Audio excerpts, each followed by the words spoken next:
Technology Rupam চ্যানেলে তোমাদের সকলকে স্বাগত। তোমরা যেমন থাম্বনেল দেখলে যে একটা সিম্পলি লো কোয়ালিটির ফটোকে তোমরা কিভাবে হাই কোয়ালিটির ফটোতে কনফার্ম করবে, বন্ধুরা এটার জন্য তোমাদের কি করতে হবে, প্লে স্টোর অ্যাপ্লিকেশনটিকে ওপেন করে নিতে হবে। প্লে স্টোরে সার্চ বক্সে সার্চ করে নিতে হবে। এখানে আমি সার্চ করে নিচ্ছি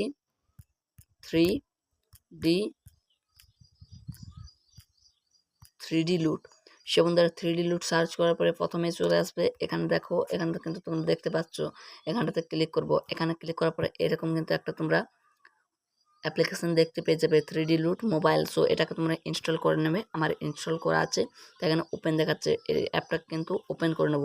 ওপেন করে নেওয়ার পরে এখানে তোমরা দেখতে পাবে একটা গ্যালারি, ওপেন গ্যালারি বলে একটা অপশন, এটার উপর ক্লিক করব।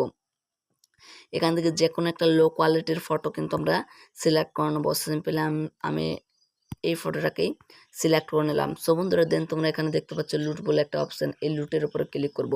সো বন্ধুরা লুটের উপর ক্লিক করার পর এখানে একটু স্ক্রল করলে তোমরা দেখতে পাবে টপ 25 বলে একটা অপশন, এটার উপর তোমরা কিন্তু ক্লিক করবে। সো বন্ধুরা এখান থেকে দেখতে পাচ্ছ তোমরা কোন ক্যাটাগরিটাকে সিলেক্ট করে নেবে। এখানে কিন্তু অনেকগুলো চলে এসেছে। সিম্পল বন্ধুরা দেখো আমি কিন্তু এই ক্যাটাগরিটা সিলেক্ট করে নিলাম। সো বন্ধুরা তারপর তোমাদের কী করতে হবে, এখানে টিক মার্কে ক্লিক করতে হবে। টিক মার্কে ক্লিক করবে এবং বন্ধুরা এখানে দেখো অপশন চলে এসেছে সেভ টু গ্যালারি, মানে ভিডিওটা ফটোটা তুমি তোমার গ্যালারিতে সেভ করতে চাও, তো বন্ধুরা সেভ টু গ্যালারি করে দেবে। ফটোটা বন্ধুরা তোমাদের গ্যালারিতে কিন্তু সেভ হয়ে যাবে। আজকের এই ভিডিওটা তোমাদের কেমন লাগলো কমেন্ট করে অবশ্যই জানিও। আমাদের চ্যানেলটাকে এখনও সাবস্ক্রাইব যদি না করে থাকো এখনই সাবস্ক্রাইব করে দাও এরকম ভিডিও পাওয়ার জন্য।